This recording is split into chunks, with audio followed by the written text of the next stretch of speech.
According to psychologist Abraham Maslow, human beings' physiological needs for food, water, clothing, shelter, and sleep must be satisfied in order for them to address more complex needs like mental and physical health. One of the basic needs of a person is having a shelter, and even the earliest human have recorded to have shelters. Their shelters were natural caves or rock shelters, and people also made huts and shelters from wooden frames or frames made from animal bones and covered them with animal hides. But as human evolve, their shelter or home is evolving also. Nowadays, humans can build and design their own home with the latest feature in their own comfort. Most of the modern houses have special areas or room for people to do the things that they need to live comfortably. A modern house is a place to cook food, a place to eat, places to sleep, and a place to wash. Housing. Housing is the umbrella term for different types of accommodation in which one has a temporary or permanent shelter to live, sleep, work, or relax. Housing also refers to the physical and spiritual aspects related to the real geography. And then, it is necessary to consider terms such as territory, land, location, place, built space, area, material elements, and etc. Housing is also a prerequisite for full engagement of a person in society. And to discuss more about the products of housing industry, here is Tina. The product of the housing industry. The primary players of the housing market includes all levels of government, wherein taxation, zoning, subsidizing, regulating, lending, and others take place at several levels of governance, which includes the national, regional, and the local governments.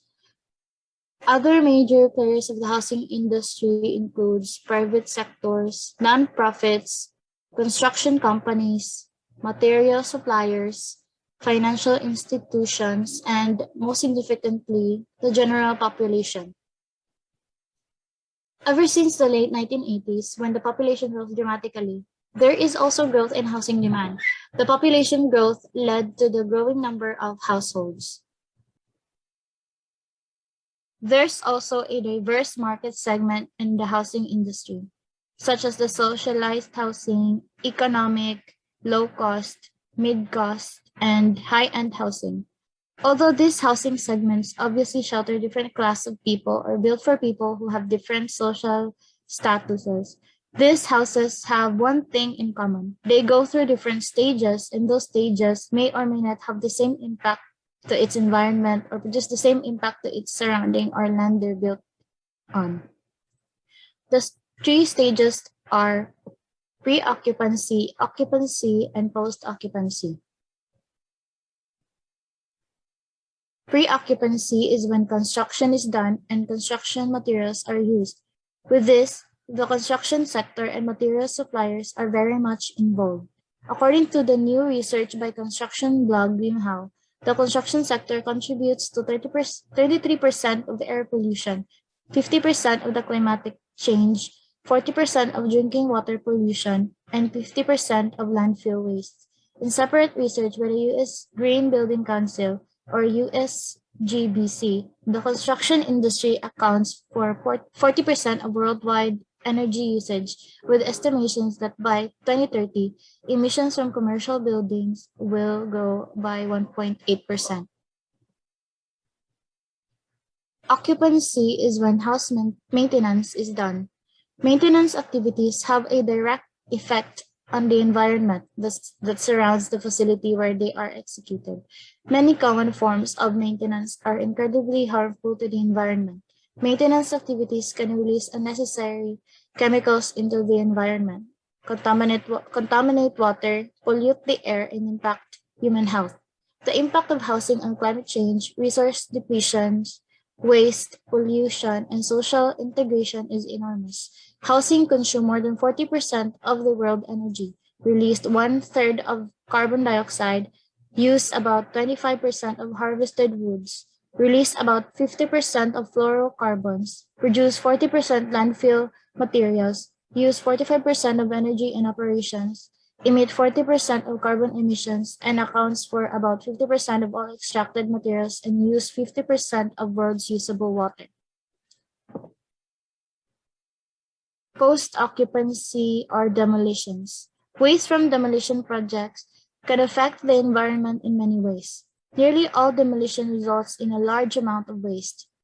When buildings are deconstructed and renovated, there are materials that must be removed from the site. Without proper management, the waste can pollute the air and land.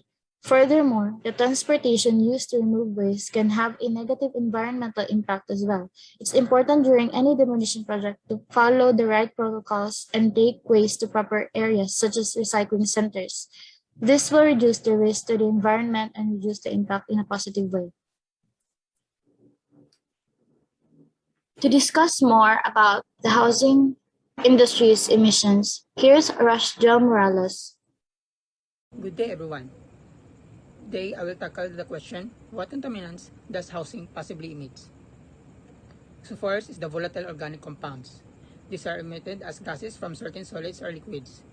Volatile organic compounds include a variety of chemicals, some of which may have short and long-term adverse health effects. Organic chemicals containing carbon that have a high vapor pressure at room temperature.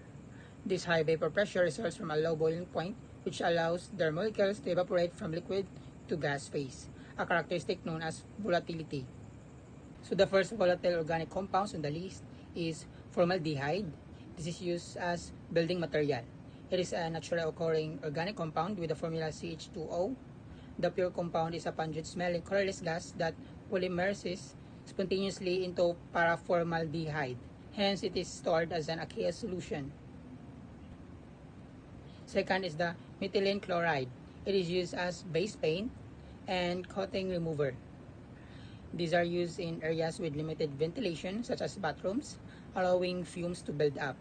Methylene chloride, or CH2Cl2, is a colorless liquid that can harm the eyes, skin, liver, and heart. The other volatile organic compounds are benzene. This is used as glues and paints. The ethylene glycol is as solvents in paints. The tetrachloroethylene is as degrading or degreasing metal parts. Toluene, or used as a solvent. Then xylene, used as a solvent also, and a thinner. Lastly is the 1,3-butadiene, used as adhesive and asphalt mixture. To other contaminants, aside from the volatile organic compounds that will possibly emit in housing, is sulfur dioxide. It is a chemical compound with the formula is O2. It is a toxic gas responsible for the smell of burnt matches. It is used in making cements. It is a heavy pungent toxic gas that is easily condensed to a colorless liquid. Next is the nitrogen dioxide. It is one of a group of highly reactive gases known as oxides of nitrogen or nitrogen oxides. It is used in making cements. At higher temperature, it is a reddish brown gas. Next is lead compound. It is a heavy, soft, malleable, ductile plastic but inelastic bluish white metallic element found mostly in combination and used especially in pipes, cable sheets, batteries, solder, and shields against radioactivity. It is toxic and can present a severe hazard to those who are overexposed to them. Whether ingested or inhaled, lead is readily absorbed and distributed throughout the body. The next from the list is asbestos. It is a mineral fiber of which there are several types: amosite, crocidolite, tremolite, actinolite, anthophyllite, and chrysotile. Chrysotile asbestos, also known as white asbestos, is the predominant commercial form of asbestos. It is strong, flexible, resistant to heat and chemical corrosion, and insulates well. It has been used in insulation, roofing, siding, vinyl floor tiles, fireproofing materials, and texturized paint. That would be all. Thank you for listening.